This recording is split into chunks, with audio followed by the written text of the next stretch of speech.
지금 새로운 화면으로 이렇게 나가는데 좀 적응이 되시나요? 제가 지난주 봤더니 글씨가 엄청 작더라고요. 그래서 오늘은 조금 폰트를 키워봤는데요. 또 너무 클지도 좀 모르겠습니다. 네, 우리 지난주 복습 우리 간단히 하겠습니다. 우리 지금 출애굽기 계속 살펴보고 있습니다. 5장에서 이제 모세가 모든 부르심을 받고 바로를 찾아가서 하나님의 백성을 이제 내주라고 요구를 하죠. 그러나 바로가 거절하는 장면을 우리가 보았습니다. 모든 것이 다 준비되었는데도 불구하고 실패하였습니다. 그래서 그 상황들을 놓고 지난주에는 우리가 사단의 두 가지 전략에 대해서 좀 살펴봤습니다. 하나는 생각할 수 없게 바쁘게 만들라. 바로가 하나님의 일을 생각할 수 없게 만들려고 일을 더 바쁘게 만들었죠. 그래서 백성들이 그것으로 혼란을 느끼고 결국 하나님을 바라보지 않고 자기의 상황에 함몰되는 것을 볼 수가 있었습니다. 그리고 두 번째로는 원망의 대상을 혼동시켜라 였습니다. 분명히 억압하는 대상은 바로였는데 하나님과 모세를 향한 원망으로 원망의 대상이 바뀌었던 것을 확인하게 됩니다. 그래서 우리가 원망의 대상을 바꾸는 것이 사단의 전략이고 그것을 통해서 공동체가 서로 분열을 일으킬 수 있다라는 것에 대해서 우리가 확인을 하였습니다.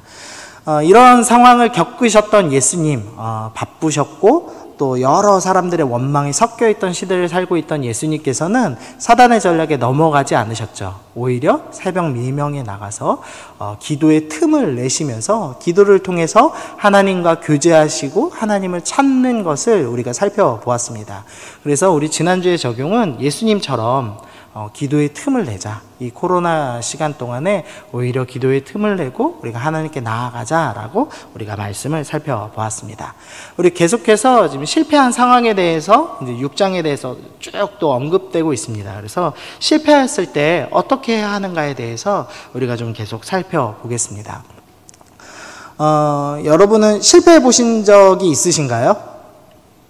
다 있으시죠? 네, 제가 넥타이가 거꾸로 됐나 봅니다. 네. 다 실패해 보신 적 있으시죠? 그럴 때 어떻게 하세요? 네? 누가 지금 대답을 한 것 같은데? 네. 저는 실패할 때, 먹습니다. 착한 사람은 먹죠. 남한테 원망을 쏟아내지 않고 그냥 먹어서 풉니다. 그래서 이런 명언이 있어요. 기분이 저기압일 때는 고기 앞으로 가라. 그래서 착한 사람은 자주 먹습니다. 제 옛날 사진 처음 보여드리는 것 같은데요. 지금 이렇게 얼굴이 이만해요. 서연이 낳고 아마 100돌 전에 있던 것 같은데요. 저 때 몸무게가 110kg였습니다. 저 때 제가 되게 착했어요. 스트레스 받고 실패하면 항상 먹었거든요. 치킨으로 스트레스를 풀어서 뚱뚱했지만 착했습니다. 근데 제가 좀 얼굴 변화가 느껴지시나요? 지금 나온 사진보다는 제가 조금 한 8kg, 9kg 정도 쪘거든요. 근데 제가 이제 굶어서 뺐습니다. 여러분 다이어트 방법 다 들으셨지만 저한테 제가 하루에 한 끼만 먹고 완전히 쫄쫄 굶어서 뺐어요. 그래서 20kg를 뺐는데요. 빼고 났는데 저희 집사람이 요새 요구사항이 있어요. 뭐냐면 제발 점심을 먹어달라고. 내가 스트레스 받아서 못 견디겠다고 그러더라고요. 착한 사람은 먹어서 풀어서 남한테 화풀이를 안 하는데 제가 안 먹으니까 저도 모르게 자꾸 나오나 보더라고요. 사실 근데 실패하면은 이런 생각을 많이 갖죠. 한 인스타에 있던 이 감성 어린 문구 하나 있던데요. 원망할 대상이 필요했어. 그래야 버틸 수 있으니까. 우리가 실패를 하면은 원망할 대상을 이제 자꾸 찾아갑니다. 그리고 원망하면서 버텨내는 힘을 이제 만들어내는 거죠. 저놈 때문에 이런 일이 있었어. 그런 식으로 우리의 상황을 다른 사람한테 책임을 전가하는 모습을 볼 수가 있습니다. 사실 한국교회도 이런 일들이 계속 있었습니다. 한국교회가 어느 시점이 되고 부흥이 멈췄습니다. 80년대까지 초고속의 성장을 이루었습니다. 그냥 교회 개척만 하면 교회가 몰려와서 대표적으로 대부분 그때 당시 개척했던 교회들은 본당을 엄청 크게 지었습니다. 다른 부실은 신경 쓰지 않고 예배당을 크게 지으면 일단 사람들이 몰려왔기 때문에 예배당을 제일 크고 웅장하게 짓는 것이 당시의 건축 문화였습니다. 그랬는데 90년대가 넘어서면서 교회가 성장을 멈추었죠. 성장을 멈추고 나니까 어떤 일을 했냐면 원망의 대상을 찾기 시작했습니다. 그래서 그것을 어떤 정치적인 세력으로 여겨서, 그래서 진보 정권, 좌파 정권 물러가라. 그래서 교회가 사실 정치에 대해서 할 말이 아닌데 원망의 대상을 진보 정권이라고 해서 특정한 세력들을 이렇게 사단의 세력으로 묶는 모습을 또 볼 수 있죠. 또 교회가 원망의 대상으로 삼았던 게 동성애, 이슬람, 반기독교 뭐 이런 것으로 대상을 삼아서 자신의 그 원망의 상황들을 책임을 전가하고 극복하려는 모습을 보였습니다.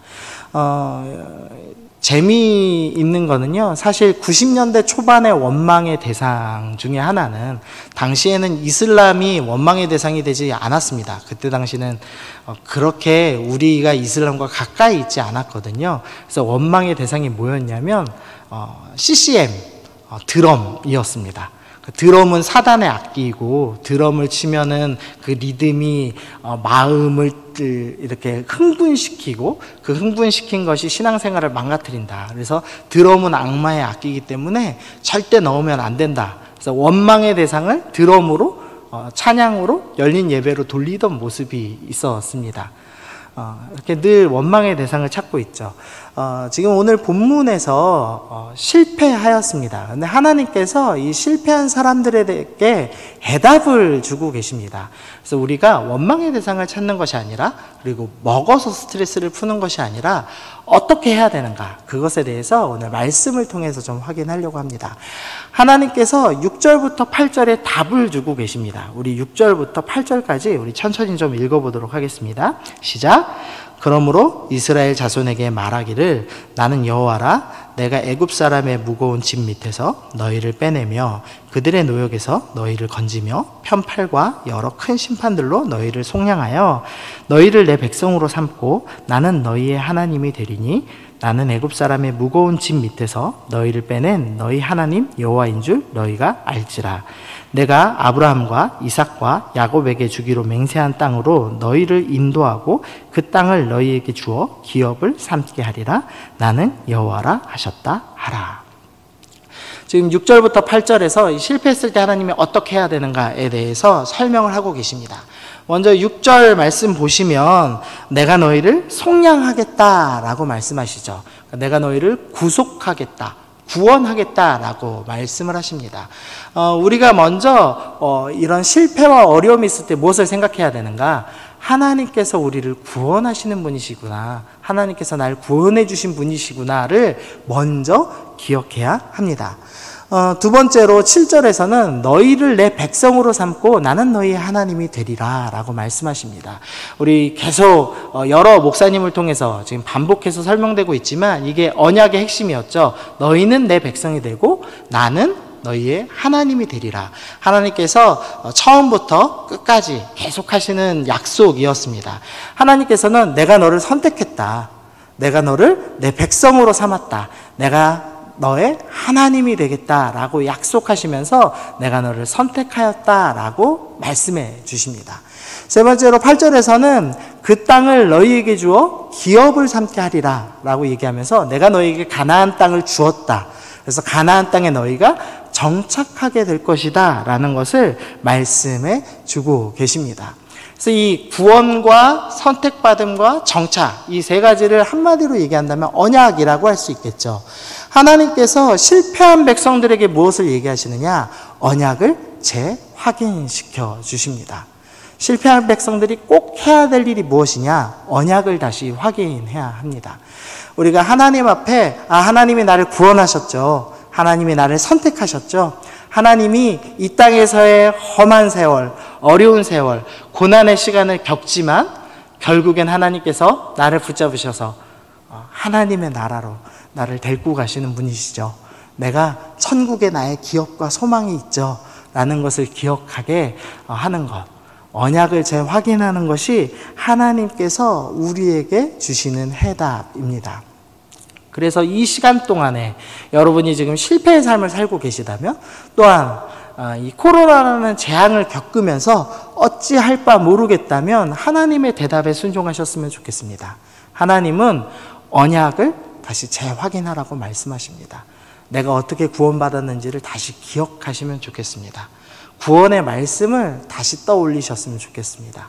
그리고 하나님께서 나를 아무 자격과 조건도 없이 선택하셨다는 것을 기억하시면 좋겠습니다. 그리고 내가 결국에는 이 고난의 세월이 지나고 천국에 가서 하나님 나라에 정착하게 된다는 것을 다시 한번 기억하시는 여러분이 되셨으면 좋겠습니다.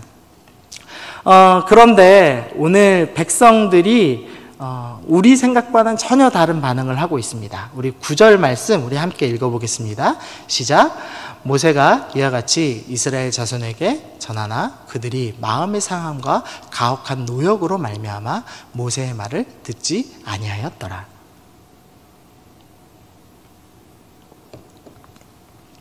백성들이 하나님의 대답, 언약을 재확인해라. 그리고 내가 너희 조상들에게 이렇게 언약을 베푸는 걸 기억하지 않느냐. 이제 내가 새 일을 행하겠다라고 말씀하셨습니다.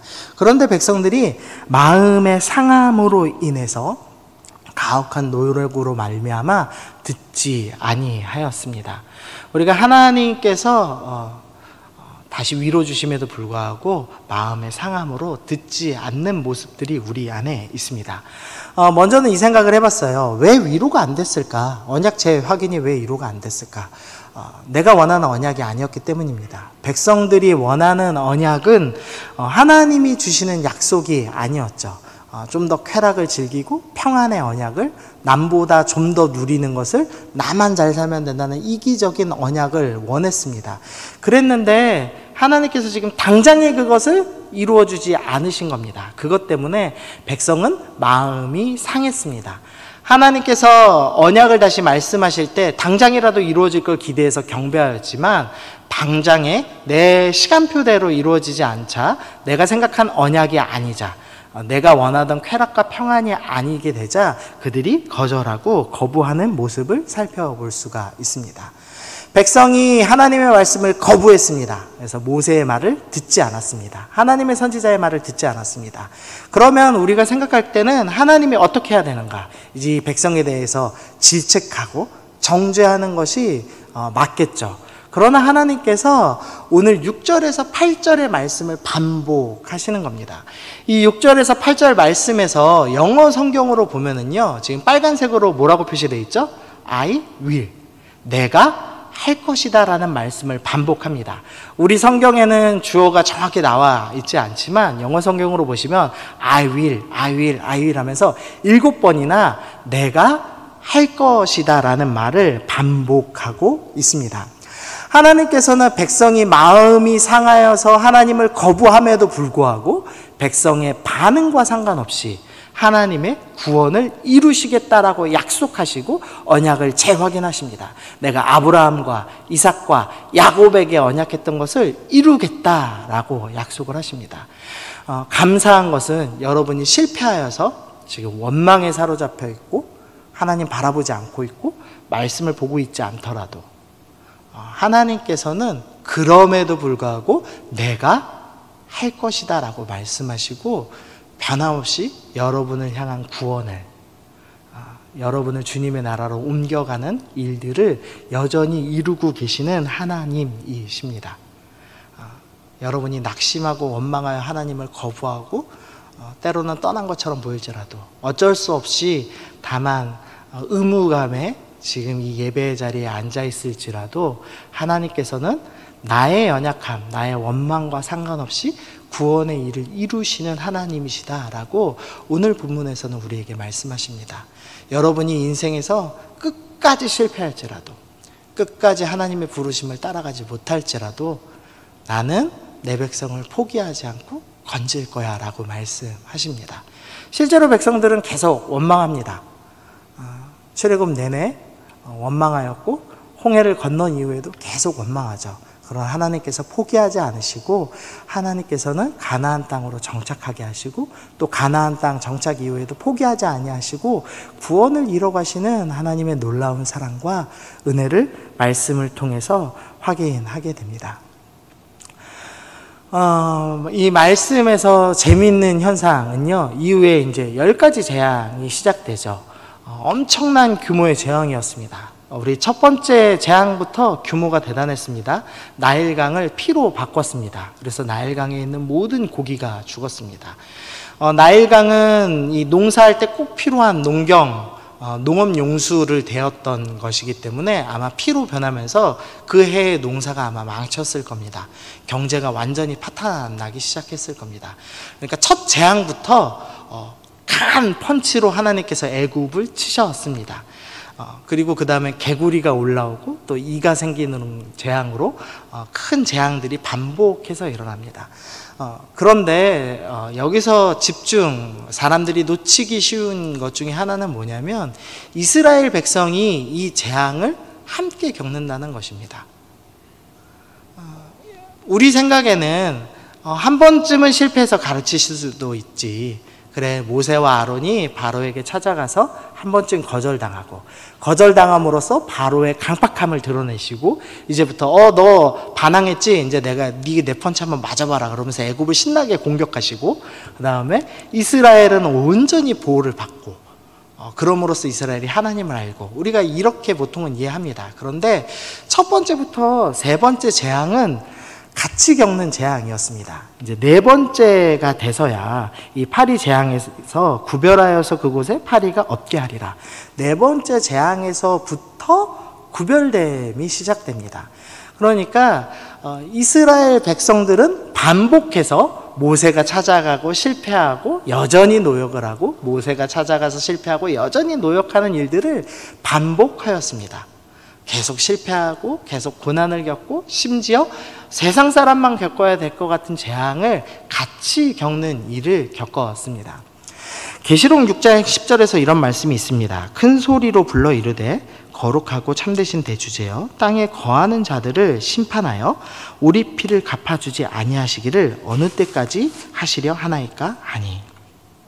지금 계시록에서 마지막 때에 고난당하던 백성들의 울부짖음입니다. 대주제여 하나님, 땅에 거하는 자들을 심판하시면서 피를 갚아주시지 아니하시니 어느 때까지 하십니까? 즉 하나님, 왜 우리도 같이 고난당하고 저 사람들만 심판당하는 일은 일어나지 않습니까? 라는 아주 고통에 찬 울부짖음을 쏟아냅니다. 성경은 우리가 고난을 피할 수 있다고 이야기하지 않습니다.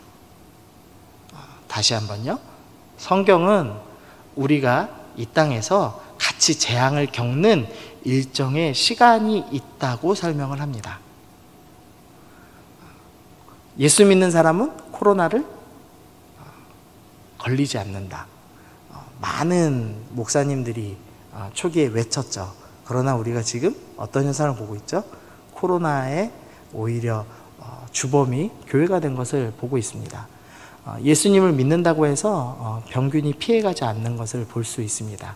우리는 이 땅에 살면서 세상 사람들과 똑같이 고난을 겪고 똑같이 어려움을 겪습니다. 하나님께서 이 시간을 통하여서 우리에게 이 실패를 통하여서 무언가 가르치시길 원하는 하나님의 목적이 있겠구나라는 걸 우리가 알 수가 있습니다.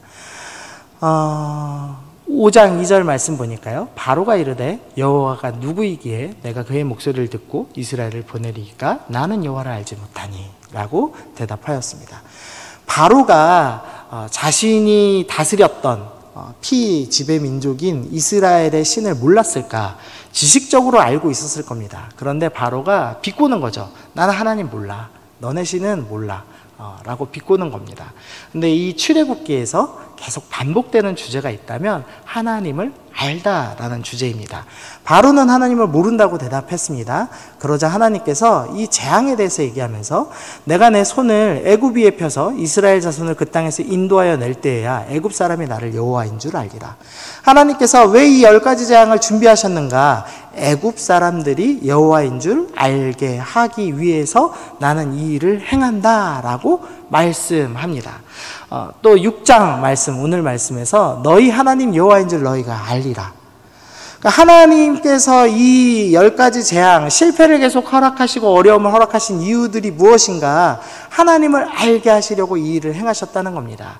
그런데 하나님을 믿지 않는 애굽 사람들은 심판을 통해서 하나님을 알게 되고, 하나님을 믿는 이스라엘 백성들은 이 세상 사람들의 심판, 또 내가 함께 겪는 고난을 겪음을 통하여서 하나님을 알게 된다라는 말씀을 하고 계신 겁니다.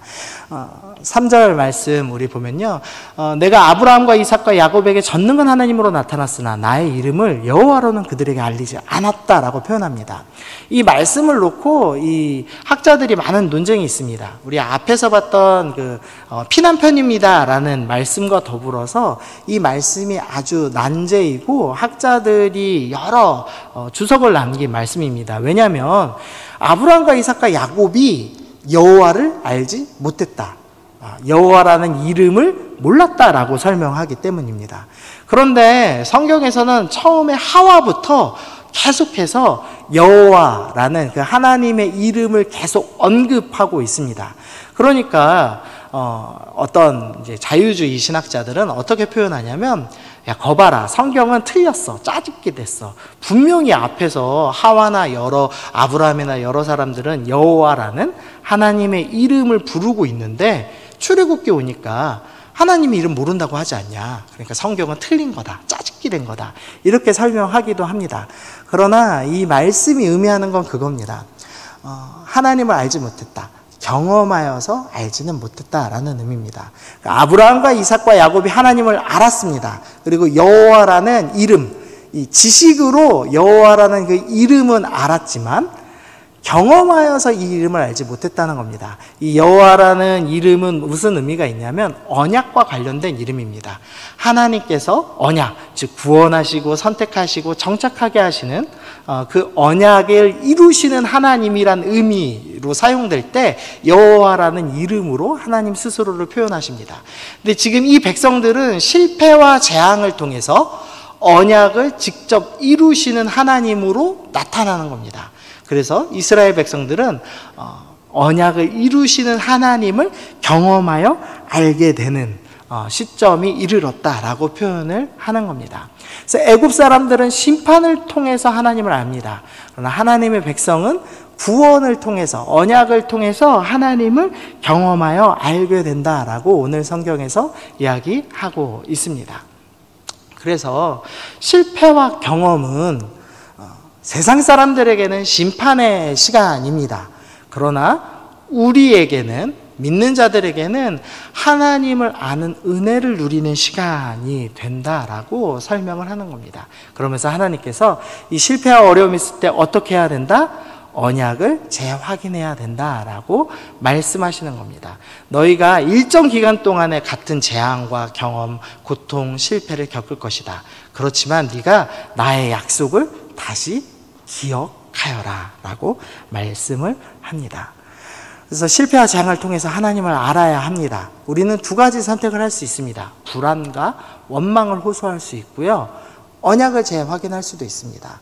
그런데 하나님 백성 중에서도 불안과 원망을 경험하는, 마음의 상함을 끊임없이 이야기하였던 백성들이 있었고요, 모세처럼 하나님의 언약을 재확인하고 하나님이 행하실 일을 기다리는 사람들이 있었습니다. 그래서 이 시간 가운데 하나님께서 우리에게 요구하시는 것은 언약 재확인해라 라는 겁니다. 여러분이 어떻게 하면 언약을 재확인하실 수 있겠습니까? 여러분이 다시 구원받았던 때를 좀 기억하셨으면 좋겠습니다. 내가 언제 은혜 받았지? 내가 언제 구원받았지? 내가 언제 하나님을 향한 사랑을 뜨겁게 외쳤지? 내가 언제 뜨겁게 찬양해봤지? 내가 언제 기도하면서 눈물 흘려봤지? 다시 기억을 되뇌이셨으면 좋겠습니다. 우리 이 말씀 이후에 10절부터 해서 레위 지파의 족보가 이어집니다. 하나님께서 이제 10가지 재앙이 쭉 지속돼서 일어날 거기 때문에 잠시 쉬어가는 의미에서 족보를 준비해 주셨습니다. 그리고 또 하나의 의미가 있다면 과거를 돌이키라는 겁니다. 내가 너희 조상들을 어떻게 이끌어왔고 여기서 어떤 일이 있었는지 다시 생각해 보라는 겁니다. 우리가 이전에 있었던 일을 다시 기억하셨으면 좋겠습니다. 그리고 하나님의 언약, 말씀을 다시 확인하시기 시작하셨으면 좋겠습니다. 그래서 권면드리는 것은 이 코로나의 시간에 여러분이 다시 말씀을 펴시는 시간이 되셨으면 좋겠습니다. 언약을 다시 재확인하는 겁니다. 하나님, 나 너무 힘들어요. 못 견디겠어요. 나는 왜 맨날 실패해요? 원망하는 시간을 내려놓고 다시 말씀을 펴는 겁니다. 오늘 말씀 중에서 하나님께서 뭐라고 말씀하시냐면 너희의 신음소리를 듣고 내가 너희를 구원하러 왔다라고 말씀하십니다. 하나님께서는 이미 우리의 신음소리를 듣고 계시고 우리의 어려움, 아픔, 고난을 알고 계십니다. 그 아시는 하나님 앞에 하나님 다 아시죠? 내가 하나님이 다 아시는 거 믿고 내가 언젠가 나의 이 원통함과 어려움과 불안, 슬픔을 다 거듭가실 것을 나는 믿고 나는 오늘 하나님께서 언약을 재확인하라고 말씀하셨기 때문에 나는 오늘 말씀을 펴겠습니다. 하나님께서 이 말씀을 읽음을 통해서 나에게 가르치실 것이 있고 나에게 오늘 말씀하리라는 것을 믿고 말씀을 펴겠습니다. 백성들은 마음의 상함 때문에 원망하다가 끌려 나오듯이 구원받았지만 모세는 하나님께서 행하실 큰일을 다 바라보고 하나님과 동행하였습니다. 하나님, 내가 말씀을 펴므로써 하나님과 동행하겠습니다. 우리 그렇게 결단하시면서 이 한 주를 살아가시는 여러분 되시기를 바랍니다. 우리 결단 찬양 함께 하면 좋겠습니다. 우리 은혜 아니면 이라는 찬양 준비했는데요. 은혜 아니면 살아갈 수 없습니다. 호흡마저도 다 주님 겁니다. 지금 주님, 저는 세상에 평안과 위로가 없지만 나는 예수님만 바라보고 따라가겠습니다. 나는 크신 계획을 다 볼 수 없지만 오늘 언약을 재확인하며 하나님의 크신 계획을 알려주시고 결국 나를 주님의 나라 이끄실 거라고 약속해 주셨으니 그 말씀 신뢰하면서 따라가겠습니다. 우리 그렇게 마음으로 기도하시면서 우리 함께 결단 찬양 함께 하시겠습니다.